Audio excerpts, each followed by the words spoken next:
Hello, everyone. Hope you're doing well today. If you look at your planner for today, one thing to work on is the Chapter 15 study packet. The big thing will be working on the lecture notes and lecture questions. Again, you don't have to answer the questions, just jot down some ideas that occur to you.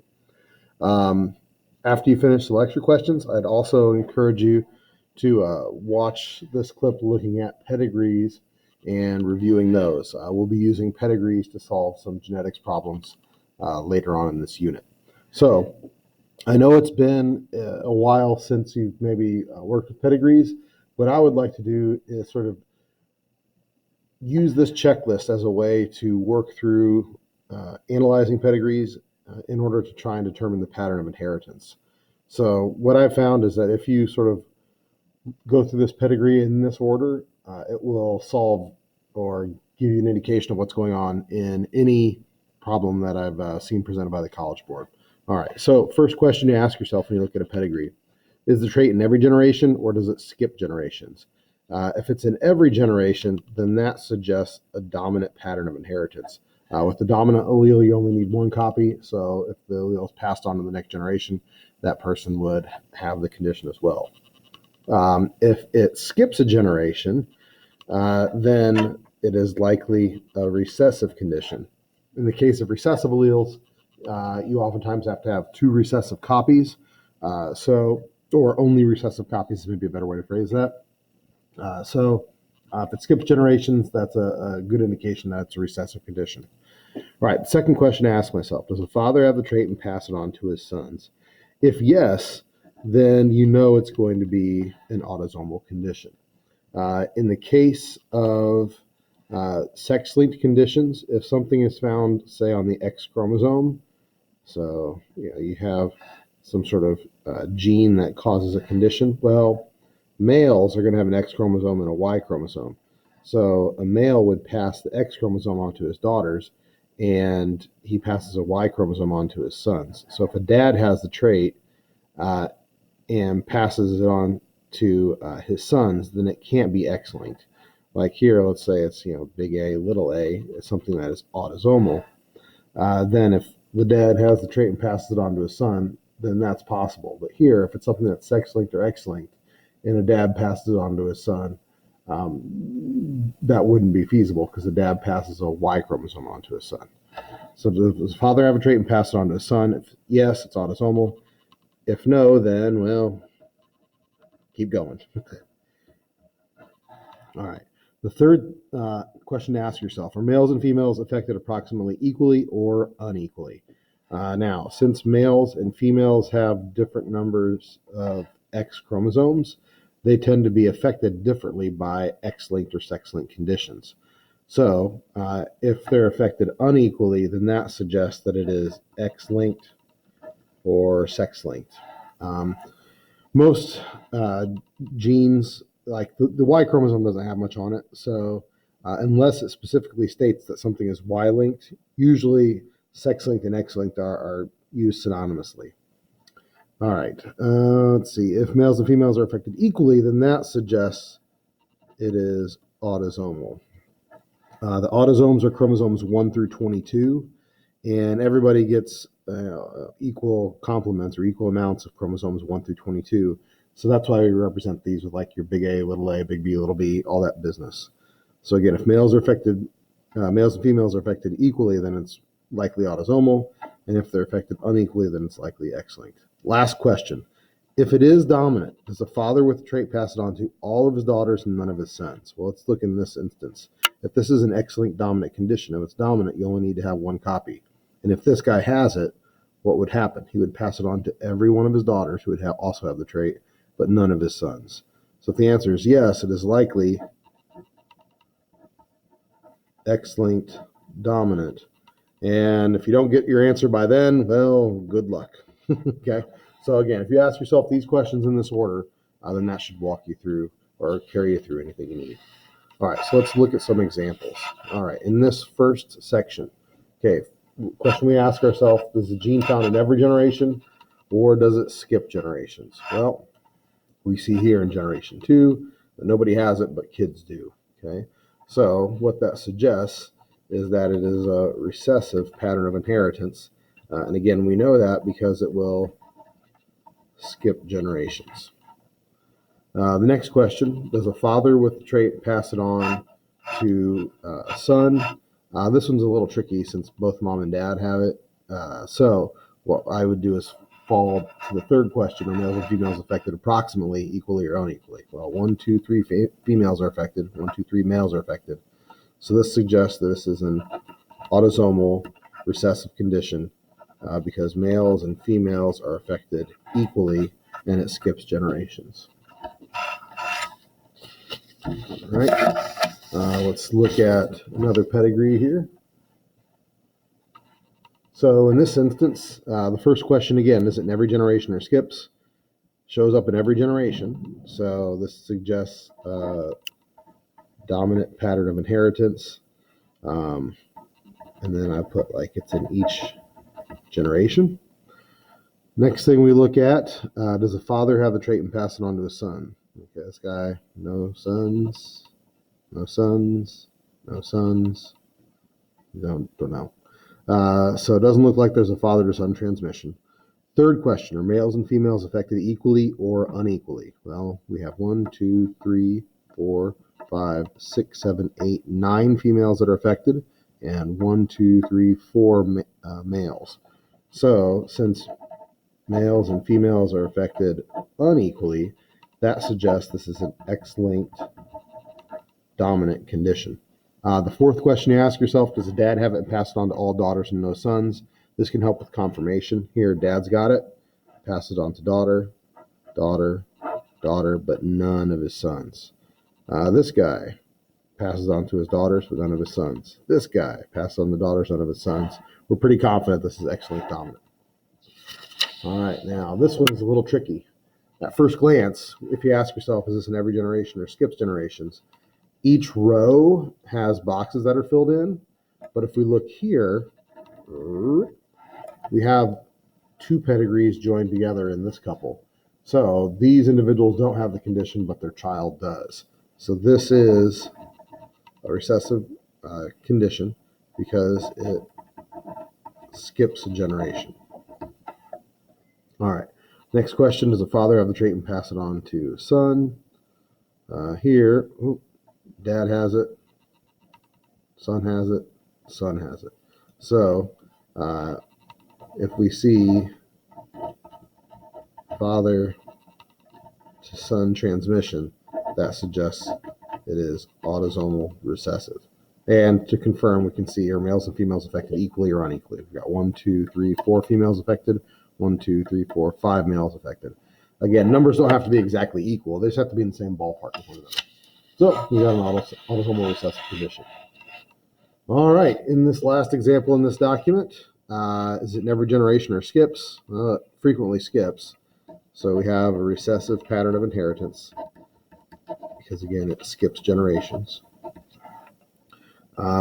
See, father to son, well, we don't see any of that. Males and females affected equally or unequally. Males and females are affected unequally because only males impacted. So that suggests this is X-linked recessive, which makes sense because here, if something is X-linked and recessive, like you have to have 2 recessive copies, a female can be heterozygous or be a carrier. Well, her sons are half of her sons are gonna get the recessive allele, but let's say she mates with a man who doesn't have the condition. Well, if the man doesn't have the condition, then the only thing he's going to pass on to his daughters is a dominant allele. But what he'll pass on to his sons is a Y chromosome. So males are more impacted by sex-linked or X-linked recessive conditions because males only have 1 X chromosome. They only have 1 shot at receiving a dominant allele. So that explains why males are more likely impacted by this. All right, well, that's the first document. You'll get paper copies of these when you come to the classroom. So this is just a sort of review. Again, you can sort of fill this out whenever you get your paper copy. All right, the next thing we are going to look at are some other pedigrees. There's nice background reading on this. Again, you can sort of go through this at your leisure to read through if you want to review some details about pedigrees. All right, let's look at this one. This is, as labeled, a large pedigree. All right, this large pedigree was collected from an extended family all living in a small town.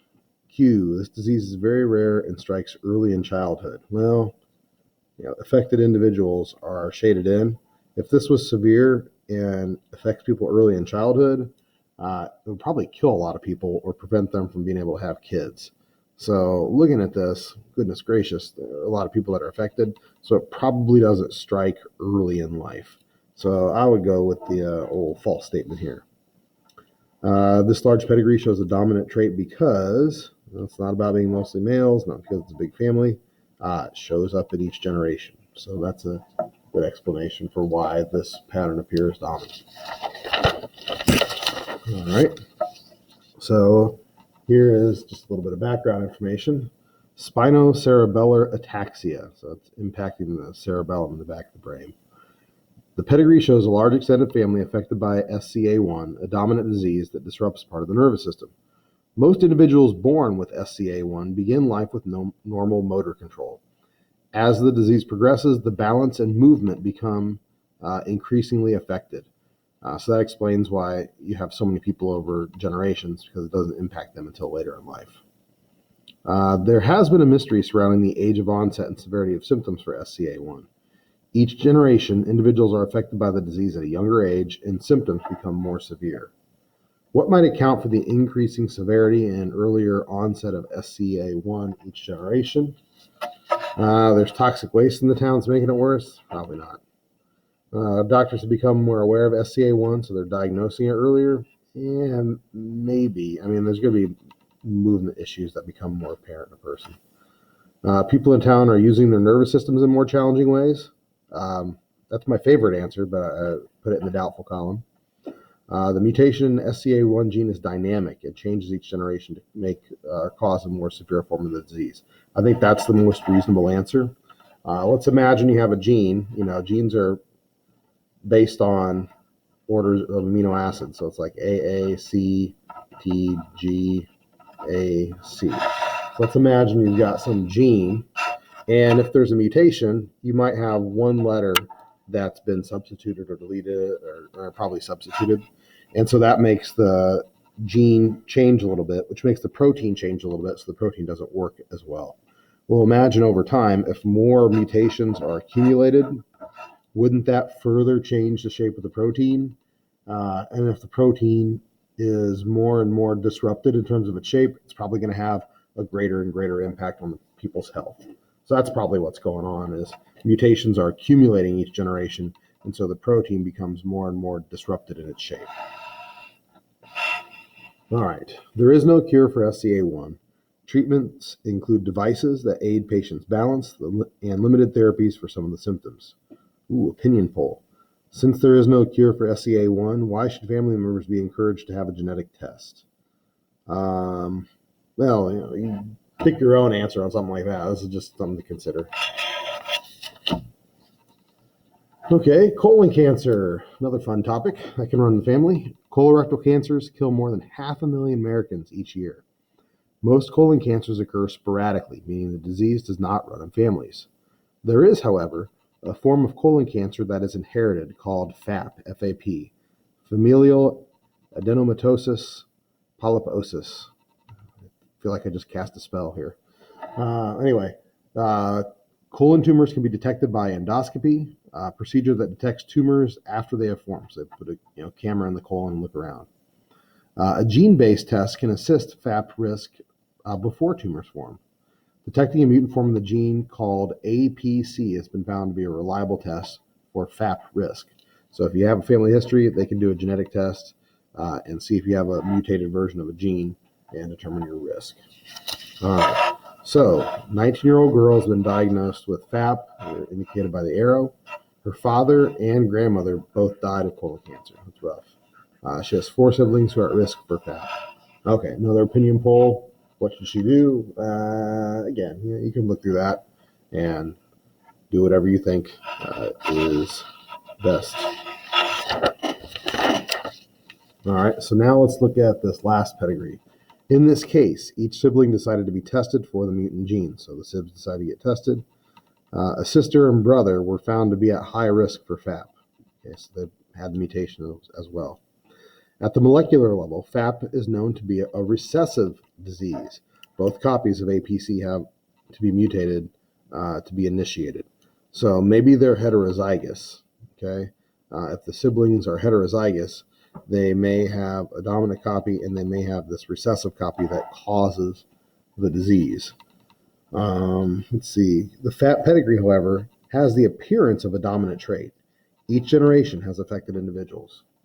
So why does FAP appear to be dominant? So you look at this, even though it's a recessive condition, why is this so many people in this pedigree are getting it? Let's see. Although individuals inherit only one mutant copy, the odds of mutation occurring in the other copy are high. That's a pretty good answer. Let's hold on to that one. The pedigree is small and looks dominant because of random chance. Maybe. The father inherited a particularly bad form of the gene. That's probably not. The siblings were probably raised in an environment with many cancer-causing agents. I put that in the possible column. The probably raised makes me a little suspicious of that. What I think is probably the best answer here is the first one. Out of these that are given, I think it's probably the first one because this is something where, again, it probably doesn't happen until later in life, and it happens later in life as people accumulate mutations in these genes. Oftentimes, before a person has full-blown colon cancer, you need about half a dozen mutations to accumulate. So in something like this, you may already have one bad copy of the gene, and then over time, with sort of environmental exposure, you might knock out the other copy, and that can contribute to the development of colon cancer. That's why colon cancer or colorectal screenings are so effective, is because people may have mutations accumulate over time, and you start to develop these little polyps or growths in the colon. But if you can find the polyps and remove them, then you can remove the tissue that has the DNA that's been damaged. I think stuff like I'm trying to remember the stat. It's been a long time, so I don't know if this is exactly numbers, but I think one serving of processed meat a day can increase colon cancer risk by like 25%. So, chemicals that are involved in the production of certain foods can increase damage to tissues lining the colon or the large intestine, and then that can increase risk of colon cancer.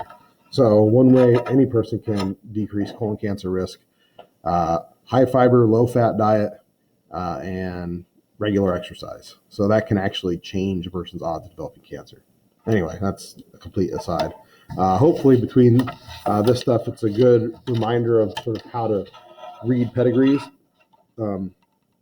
Knowing whether it's autosomal or recessive, X-linked or dominant, any of that kind of stuff will be helpful because it lets you know, when you go to calculate probabilities, are you using something that's like big A, little a, or is it something that is like, XY, XX, big A, little a, knowing whether it's dominant or recessive, autosomal or X-linked, lets you know how to set up the Punnett squares, and that will help you calculate that probabilities. And we'll do this stuff more in Chapter 15. Today is more just about reviewing the pedigrees, and then we'll get into all the probability calculations for this kind of stuff in Chapter 15. All right, as you work through stuff, if you have any questions, let me know. Otherwise, I hope you have a great day. Thank you much.